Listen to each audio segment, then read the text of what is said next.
Hello learners, आज के इस वीडियो में हम डिस्कस करने वाले हैं लाइफ साइंस बायोटेक की फील्ड में लैब में यूज़ होने वाले एपरेटस के बारे में, जो कि आपको पता होना ही चाहिए। इस तरह के एपरेटस आपको हर प्रैक्टिकल लैब में मिलेंगे और अगर आप बेसिक लैब में हैं या आप किसी हायर एंड की लैब में हैं तो आपको वहाँ ये सारे एपरेटस मिलेंगे जो कि आपको पता होने चाहिए। तो चलिए हम लोग स्टार्ट करते हैं। इसको कोनिकल फ्लास्क कहते हैं। इसका दूसरा नाम एल मेयर फ्लास्क भी होता है। ये वैरायटी ऑफ साइजेस के मिलते हैं और ज़्यादातर जनरली ये ग्लास के बने होते हैं। इसमें हम लोग कोई भी सोल्यूशन प्रिपेयर करते हैं। आप यहाँ पे देखेंगे एक ये फ्लास्क रखा है जिसको फ्लैट बॉटम राउंड फ्लास्क बोलते हैं।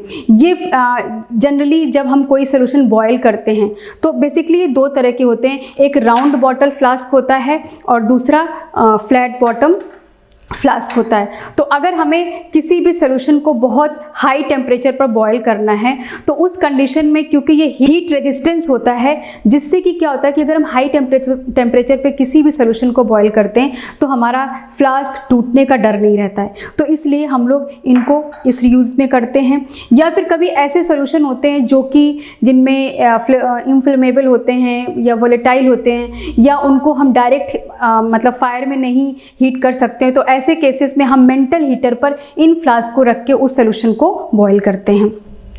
इसके बाद नेक्स्ट स्टेप पे हम लोग यहाँ पे देखते हैं, इसको पेसल मोटर बोलते हैं। ये एक बाउल होता है जो कि ड्यूरेबल बाउल है, जो स्टोन का बना होता है।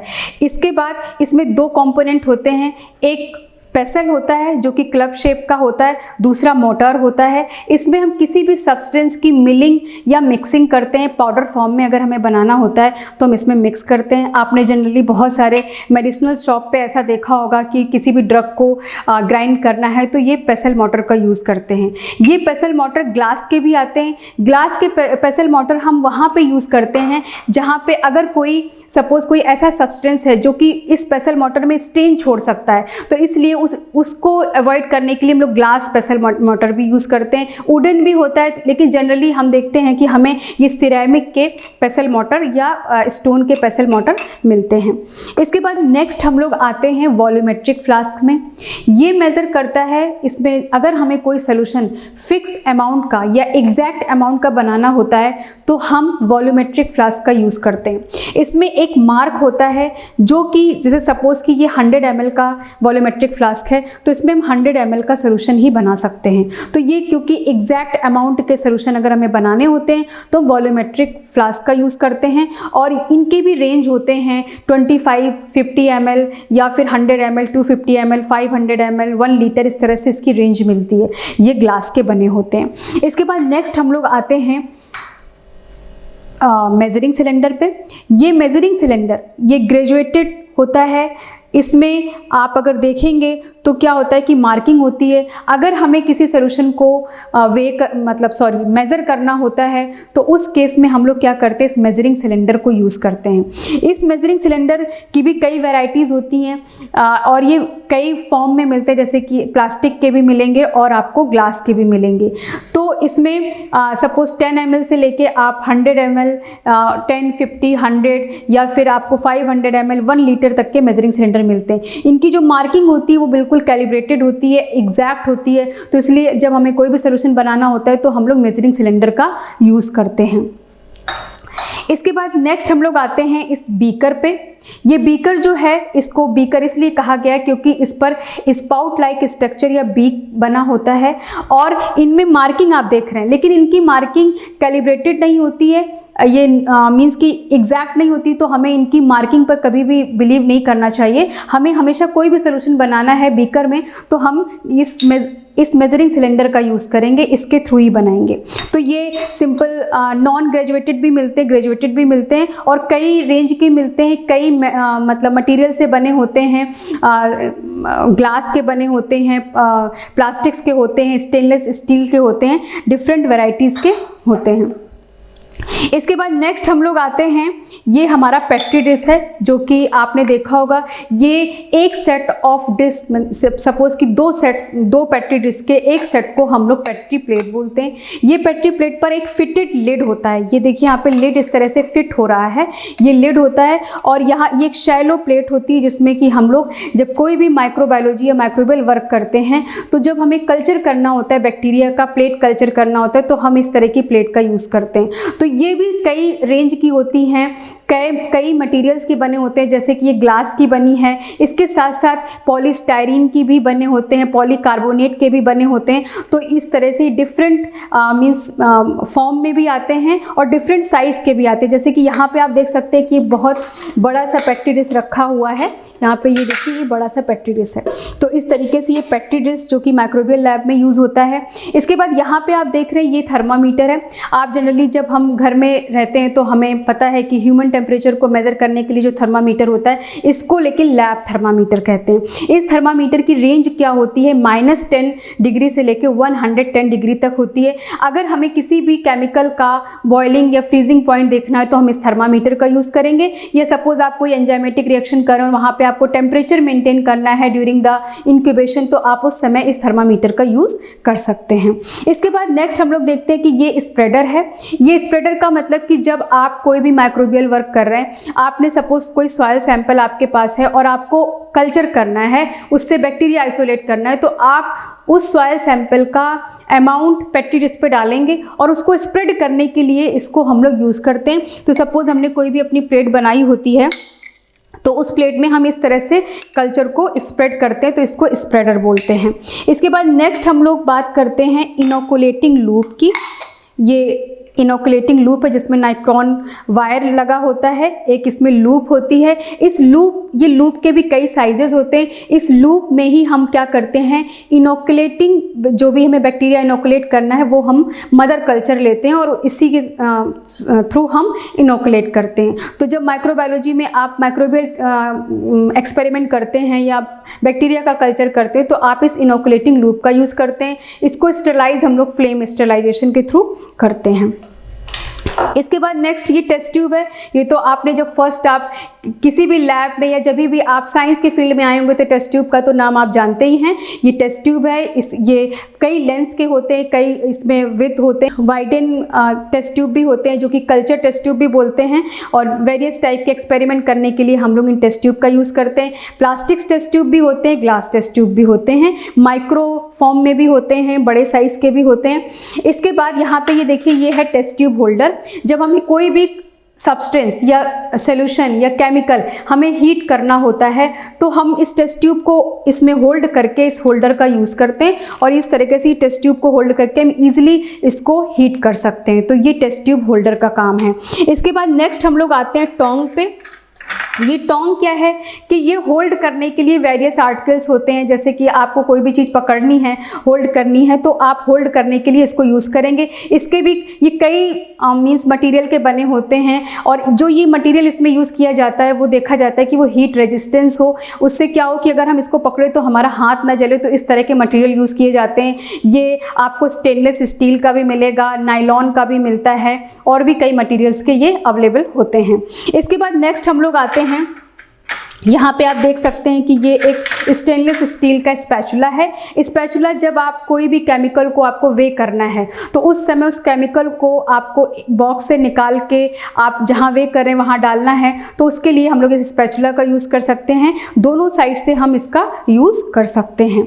ये भी कई रेंज के होते हैं, प्लास्टिक का भी मिलता है, और या फिर ये स्टेनलेस स्टील का भी अवेलेबल होता है।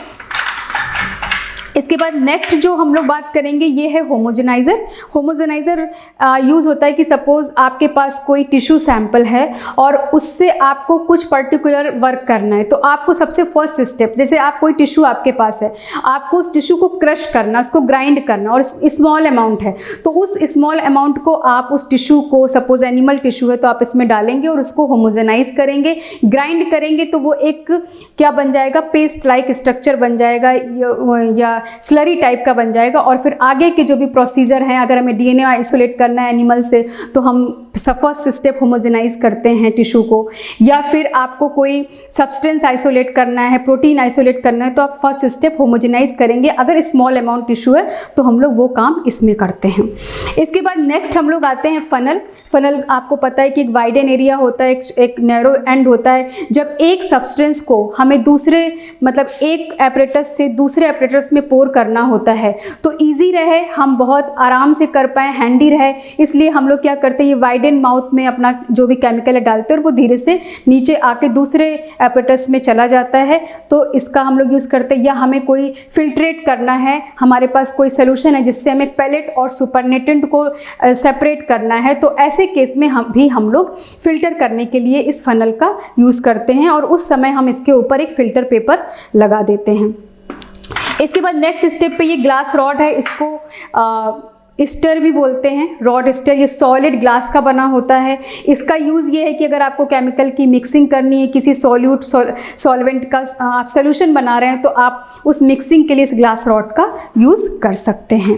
इसके बाद फिर हम लोग नेक्स्ट यहाँ पे देखते हैं वायर गॉस। इसमें net like structure, net putter होता है, मीन्स कि अगर आपके पास ट्राईपॉड है और उस ट्राईपॉड पे आपको कोई चीज़ गर्म करनी है तो आप क्या करेंगे, इस वायर गॉस को रखेंगे। इसको रखने के दो रीज़न है। पहला रीज़न ये है कि ये एक सपोर्ट सिस्टम प्रोवाइड करेगा। दूसरा रीज़न है कि अगर हम किसी भी ग्लासवेयर को डायरेक्ट हीट नहीं देना चाहते हैं, और अगर हम डायरेक्ट हीट देते हैं तो वो मतलब टूट जाते हैं, ब्रेक हो जाते हैं, तो ऐसे केस में हम लोग इस शीट के ऊपर रखते हैं। ये शीट जो होती है वो एस्बेस्टॉस की बनी होती है, जो कि हीट को डायरेक्ट ग्लासवेयर्स के ऊपर, तो सपोज़ ये आपने ट्राईपॉड पे इसको रखा और इसके ऊपर आप इस तरह से अपना जो भी इसमें सोल्यूशन है आपने ऐसे रख के इसको हीट करेंगे। तो इस तरीके से इस वायर गॉस का यूज़ होता है।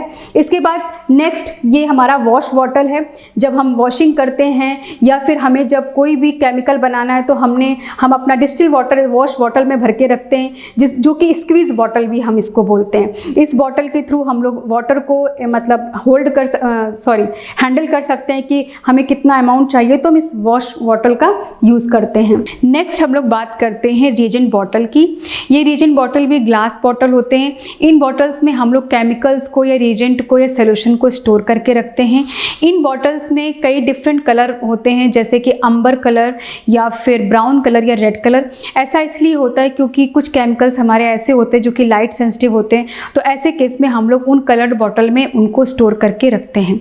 साथ में ये भी हमारे रिएजेंट बॉटल होते हैं, और इसमें हम लोग वो रिएजेंट को मतलब स्टोर करके रखते हैं। जैसे आप किसी माइक्रोबियल वर्क कर रहे हैं, माइक्रोबायोलॉजी के लैब में काम कर रहे हैं, और वहाँ पे आपको किसी माइक्रोब्स के लिए रिएजेंट बनाना है और उस रिएजेंट को आपको ऑटोक्लेव करना है, तो ऐसे केस में आप ऐसे बॉटल्स में आप स्टोर करके रख सकते हैं। अगर आपको कोई वाटर स्टरलाइज करना है तो ऐसे केस में हम लोग इस बॉटल में वाटर को भर देंगे और ऑटोक्लेव कर देंगे। ये बॉटल का जो टेम्परेचर है, इसमें अगर इसको हम 140 डिग्री तक हीट करते हैं तो इस पर कोई इफेक्ट नहीं पड़ता है। तो जब हम ऑटोक्लेव में रखते हैं तो क्योंकि ऑटोक्लेव का जो टेम्परेचर होता है वो 121 डिग्री सेंटीग्रेड होता है, तो ईजिली हम लोग ऑटोक्लेव कर सकते हैं बिना इस कैप के मेल्ट हुए। इसके बाद नेक्स्ट हम लोग यहाँ पे देख रहे हैं कि ये है हमारा पिपेट पंप। तो सबसे इम्पॉर्टेंट पहले तो हमें पिपेट के बारे में जानना होगा। तो हम पहले आपको पिपेट पंप के बारे में बता दे रहे हैं कि पिपेट पंप का काम क्या है कि पिपेट स्मॉल अमाउंट अगर किसी भी मीन्स केमिकल का आपको पोर करना है तो आप पिपेट का यूज़ करते हैं। और अगर वो जो आप केमिकल पोर कर रहे हैं वो एसिड है या कोई ऐसा केमिकल है जो कि अगर आप सक करते हैं अपने माउथ के थ्रू और वो आपके मीन्स चांस है कि वो हार्मफुल है, तो ऐसे केस में हम लोग क्या करते हैं, इस पिपेट पंप का यूज़ करते हैं। यहाँ पे हम इस तरह से इसको सेट कर देते हैं और इसके बाद हम इसको इस तरह से पुल करते हैं। पुल करने के बाद यहाँ पे ये केमिकल हमारा इस तरह से ऊपर आ जाता है और फिर जहाँ भी हमें डालना होता है तो हम इस तरह से इसको डाल देते हैं। तो ये पिपेट पंप है। अब हम लोग नेक्स्ट इस पिपेट के बारे में समझ लेते हैं। ये पिपेट ग्लास पिपेट है। पिपेट वेरियस साइज़ के होते हैं। जैसे कि अगर आपको ज़्यादा अमाउंट मेज़र करना था तो आप मेजरिंग सिलेंडर का यूज़ कर रहे थे, लेकिन अगर आपको कम अमाउंट और एग्जैक्ट अमाउंट मेज़र करना है तो ऐसे केस में हम लोग पिपेट यूज़ करते हैं। अगर हम लोग ग्लास पिपेट की बात करें तो ये वेरियस साइज़ के आते हैं, कैलिब्रेटेड होते हैं। कैलिब्रेशन में मतलब अगर आप ये देख रही है 10 ml का पिपेट है तो इसमें 1 to 10 यहाँ पे मार्किंग बनी है। कुछ पिपेट्स होते हैं 5 ml के, 1 ml के या 0.1 ml तक के भी ग्लास पिपेट मिलते हैं। यहाँ यहाँ पे देखिए 0.1 ml का है। तो इन पिपेट्स में हम लोग डिफरेंट अमाउंट मेज़र कर सकते हैं। अब दूसरे पिपेट्स होते हैं, यहाँ पे आप देख रहे हैं इसमें एक बल्ब लाइक स्ट्रक्चर होता है, या तो इसमें क्या होता है, इसमें सिर्फ हम फिक्स अमाउंट, जैसे कि 20 ml का पिपेट है तो हम इसमें सिर्फ 20 ml ही अमाउंट ले सकते हैं। लेकिन इस पिपेट में क्या है कि इस पिपेट में हम चाहें तो 1 ml भी मेज़र कर सकते हैं, चाहें तो 10 ml भी मेज़र कर सकते हैं। जितना अमाउंट चाहिए उसके हिसाब से हम इसमें केमिकल ले सकते हैं और उसको डाल सकते हैं जहाँ भी हमें मीन्स अमाउंट को ऐड करना है। तो ये डिफरेंस है। तो इन पिपेट्स को हम लोग कहते हैं वॉल्यूमेट्रिक पिपेट्स, या इनको, क्योंकि ये स्ट्रक्चर है, बल्ब पिपेट भी बोलते हैं या इसको बेली पिपेट भी बोलते हैं। तो जब फिक्स अमाउंट डालना होता है तो हम लोग वॉल्यूमेट्रिक का यूज़ करते हैं, अगर वेरिएबल अमाउंट डालना होता है तो हम लोग इन ग्लास पिपेट का यूज़ करते हैं। और ये जो आप देख रहे हैं जिसमें हम पिपेट को स्टैंड बाई कर रहे हैं तो इसको पिपेट स्टैंड कहते हैं। इसमें हम लोग पिपेट को स्टैंड करते हैं तो हमें इजी होता है वर्क करने में। इसके बाद नेक्स्ट हम लोग देखते हैं कि यहाँ पे आप देख पा रहे हैं कि यहाँ पे ये कुछ पिपेट्स हैं जिनको हम लोग ऑटो पिपेट्स बोलते हैं। ऑटो पिपेट्स या माइक्रो पिपेट्स ये दो तरह के होते हैं, एक एडजस्टेबल होते हैं, दूसरे नॉन एडजस्टेबल होते हैं।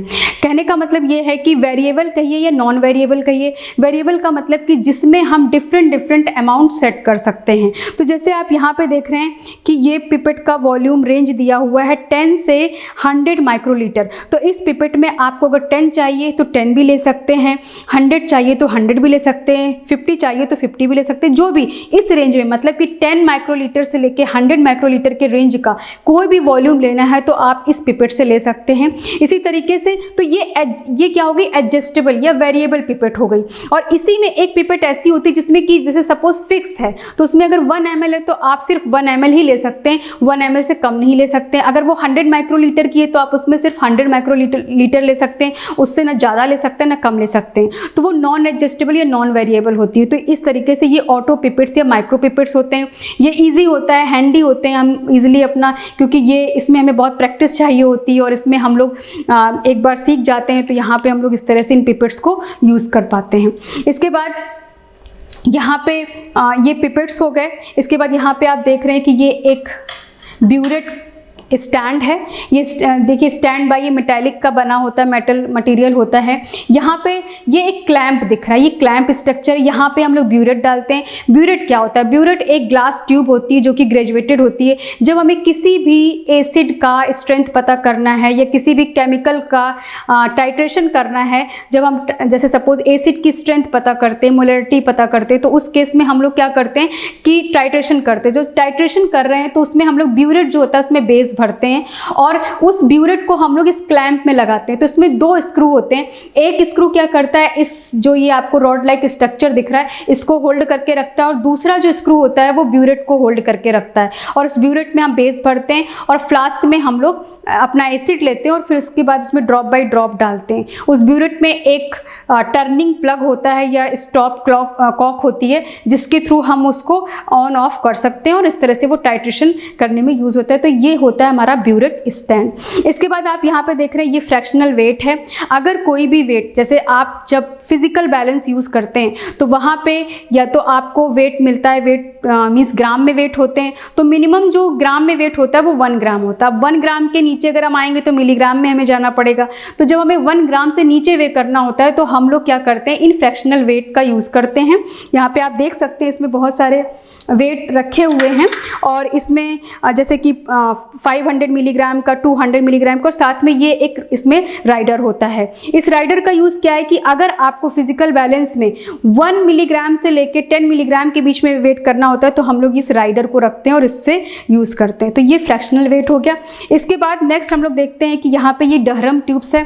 जब आप किसी भी माइक्रोबियल लैब में काम करते हैं और उस डहरम ट्यूब का यूज़ क्या होता है कि ये हम लोग किसी भी सपोज माइक्रो ऑर्गेनिज्म है और उस माइक्रो ऑर्गेनिज्म को हम ग्रो कर रहे हैं कल्चर में, और हमें ये देखना है कि वो माइक्रो ऑर्गेनिज्म कोई पर्टिकुलर गैस को प्रोड्यूस करते हैं कि नहीं प्रोड्यूस करते। तो उनको देखने के लिए हम लोग उस गैस को डिटेक्ट करने के लिए डहरम ट्यूब्स डालते हैं। उस डहरम ट्यूब्स में हमें बबल्स दिखते हैं जिससे हम पता कर लेते हैं कि ये पर्टिकुलर ऑर्गेनिज्म गैस प्रोड्यूस कर रहा है। इसके बाद यहाँ पे आप देख सकते हैं कैविटी ब्लॉक। इस कैविटी ब्लॉक को हम लोग स्टेनिंग के लिए यूज़ करते हैं। ये glass material, solid glass material का बना होता है। इसमें एक शैलो वेल बना होता है जिसमें हम लोग अपना स्टेनिंग का प्रोसीजर करते हैं। इस तरीके से यहाँ पे आप देख सकते हैं कि ये हैं टिप्स किसकी हैं? ऑटो पिपेट के टिप्स हैं। यहाँ पे आप ये देखिए टिप बॉक्स है, इस तरह से हम लोग इन टिप्स को इसमें रखते हैं। टिप्स स्टरलाइज होती हैं, इसलिए हम लोग इनको इस बॉक्स में रखते हैं और इस तरह से इनको यूज़ करते हैं। तो ये थे कुछ एपरेटस। आने वाले वीडियो में हम आपको और भी बताएंगे, जो लैब में और भी एपरेटस या इंस्ट्रूमेंट यूज़ होते हैं उनके बारे में भी हम लोग डिस्कस करेंगे। Thank you very much.